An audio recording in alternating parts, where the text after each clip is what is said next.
Imaginez-vous, chez vous, vous avez des travaux à faire. Quel est votre premier réflexe? Vous appelez un pro. Allô, Jojo, tu peux passer à la maison, Virginie a froid. Faut que tu me trouves une solution. Jojo l'artisan, c'est mon poteau. Il connaît très bien le bâtiment, je lui fais totalement confiance. En France, le secteur du bâtiment est le plus consommateur d'énergie. Son impact sur l'effet de serre et la précarité des ménages est tel qu'il est indispensable de massifier la réhabilitation performante. Jojo est passé prendre l'apéro, on met une nouvelle chaudière. L'ancienne n'est pas assez puissante. Bon, entre nous, il aurait mieux valu isoler avant. Mais attention, tous les artisans ne sont pas des affreux Jojo. Bien au contraire, ils sont très compétents vis-à-vis de leur savoir-faire spécifique. Mais souvent, ils n'apportent pas une réponse globale. Ils ont peu de temps à consacrer à la formation et ils n'ont pas tous conscience de leurs besoins de nouvelles compétences. Même les formations permettant d'obtenir les aides de l'État ne sont pas suivies par tous et souvent, seul le chef d'entreprise l'a réalisé. L'ASDER, en tant qu'espace info énergie de Savoie, met en œuvre, avec les collectivités, des plateformes territoriales de rénovation énergétique pour accompagner les ménages. Quoi qu'il en soit, moi j'appellerai toujours Jojo.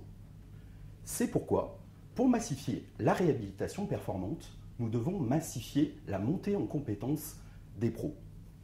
Nous avons créé alors le MOOC Rénovation performante, Massive Open Online Courses, une formation en ligne, gratuite et ouverte à tous. L'objet principal de ma thèse pro est l'évaluation de cet outil au regard de cet enjeu. Pour ce faire, j'ai réalisé plusieurs enquêtes. La première session du MOOC a regroupé près de 8000 inscrits, dont 5000 pros du bâtiment.